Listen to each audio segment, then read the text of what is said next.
నిర్వహణ లోపం కారణంగానే ప్రాజెక్టులకు ఇబ్బందులు వస్తున్నాయని ఏపీ మంత్రి రామానాయుడు అన్నారు. గత వైసీపీ ప్రభుత్వం ప్రాజెక్టుల నిర్వహణ కోసం నిధులు వెచ్చించలేదని విమర్శించారు. స్పందించి కన్నమనాయుడు గారు ఎవరైతే ఈ యొక్క గేట్ల అమరికలో నిర్మాణంలో అత్యంత కీలకంగా ఉన్నటువంటి వ్యక్తిని, ఆయన హైదరాబాద్లో ఉంటే మరి ఆయన కంటికి చికిత్స చేయించుకున్నా కూడా మరి స్పెషల్ ఫ్లైట్ కూడా అరేంజ్ చేసుకుని ఈయన ఇక్కడ పంపించి, అంటే మా పోలవరం ప్రాజెక్ట్ గేట్ల అమరికలో కూడా ఆయనకి బాగా సమర్థత ఉన్నటువంటి వ్యక్తి. ఆయన యొక్క సారథ్యంలో ఇమీడియట్లీ, ఎందుకంటే ఏదైతే గేట్ని మనం పునర్నిర్మాణం చేయాలనే ఆలోచనతో ఉన్నప్పుడు పూర్తి స్థాయిలో నీరు తగ్గిస్తాయి. అంటే ప్రజెంట్ 104 టీఎంసీల నీరు ఉంది.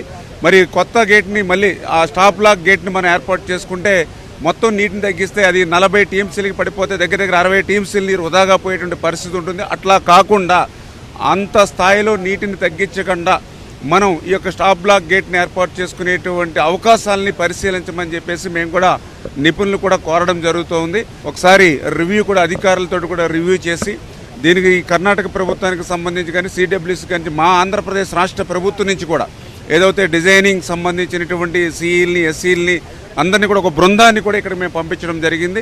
ఏ రకమైనటువంటి సహకారం కావాలన్నా కూడా పూర్తి స్థాయిలో అందించడానికి సిద్ధంగా ఉన్నామనేది కూడా చంద్రబాబు నాయుడు గారు కూడా ఒక మెసేజ్ని కూడా ఇవ్వడం జరిగింది. సాధ్యమైనంత వరకు తొందరలోనే ఆ యొక్క స్టాప్ బ్లాక్ గేట్ని ఏర్పాటు చేయడం ద్వారా పర్టికులర్గా ఏదైతే అనంతపురం, కర్నూలు, కడప ఏదైతే అత్యంత కరువు జిల్లాలు ఏవైతే ఉన్నాయో మరి వారికి నీటిని అందించేటువంటి విధంగా, ఎందుకంటే లాస్ట్ ఇయర్ అయితే అసలు డ్యామే నిండినటువంటి పరిస్థితి. వీళ్ళ అదృష్టవశాత్తు డ్యామ్ నిండినా కూడా ఆ వృధాగా పోతూ ఉంటే చాలా బాధ, ఆవేదన కలుగుతోంది. ఈ యొక్క తాత్కాలిక గేటు కూడా ఆల్రెడీ హిందుస్థాన్ వాళ్ళు నిర్మాణం చేస్తూ ఉన్నారు.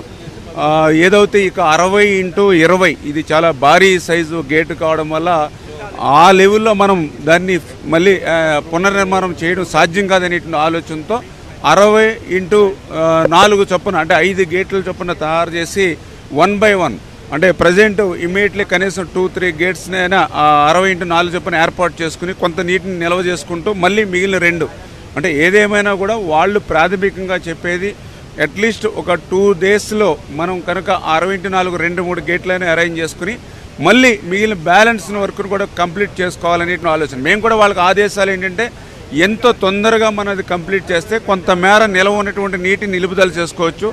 రెండవది ఫోర్కాస్ట్ కూడా ఆగస్టు 15 ద్వారా మళ్ళీ వర్షాలు ఉంటాయని చెప్తున్నారు. కాబట్టి మనం ఏదైనా వీలున్నంత వరకు తొందరగా మనం పూర్తి చేసుకుంటే రేపు రాబోయేటువంటి వర్షపు నీటిని మళ్ళీ నిలువ చేసుకునే అవకాశం ఉంటుంది. కాబట్టి 100% సాయశక్తులం మేమందరం కూడా ప్రయత్నం చేస్తాం. వేల కోట్ల రూపాయలు పెట్టి ప్రాజెక్టులు అయితే నిర్మాణం చేస్తున్నాం, కానీ 10 కోట్లలో అయ్యేటువంటి మెయింటెనెన్స్ని ప్రభుత్వాలు విస్మరించడంతో ఇటువంటి ప్రాజెక్టులకు కానీ జలాశయాలకు కానీ ఇటువంటి ఇబ్బంది ఏర్పడుతున్నది వాస్తవం. అది మనందరం కూడా గుర్తించవలసిన విషయం. అందుకే ఈ యొక్క తుంగభద్ర అనేదే కాదు, ఈవేళ ఆంధ్రప్రదేశ్లో ఉన్నటువంటి శ్రీశైలం, నాగార్జున సాగర్, ప్రకాశం, ఇట్లా ప్రతి బ్యారేజీ, ప్రతి ప్రాజెక్టు, ప్రతి రిజర్వాయర్ కూడా గత 5 సంవత్సరాల ఏదైతే కనీసం మెయింటెనెన్స్ కూడా లేక తుప్పు పట్టి రోప్స్ కానీ, లాక్స్ కానీ, ఏదైతే డోర్స్ కానీ, షట్టర్స్ కానీ అన్నీ కూడా ఊడిపోయేటువంటి పరిస్థితిలో, తుమ్మితే ఊడిపోయే ముక్కులాగా ఉన్నటువంటి పరిస్థితి వాస్తవం. దాన్ని కూడా ఇప్పుడే మేము ప్రయారిటీ వైడ్గా, అంటే ఏదైతే ఇన్స్ట్రక్షన్స్ కూడా చంద్రబాబు నాయుడు గారితో దీని తర్వాత ఒక రివ్యూ మీటింగ్ పెట్టుకుని ఏదైతే ప్రాజెక్టులు, రిజర్వాయర్సు ఏవైతే ఉన్నాయో వాటన్నిటినీ కూడా ఇప్పుడున్న ప్రజెంట్ కండిషన్ తీసుకుని దాన్ని ఇమ్మీడియట్లీ ఎమర్జెన్సీ వర్క్స్ కింద ఎట్లా టేకప్ చేయాలి, ఎట్లా మెయింటైన్ చేయాలి అనే దాని మీద ఒక ప్రత్యేకమైన ప్రణాళిక అయితే తీసుకుని ముందుకెళ్తాం.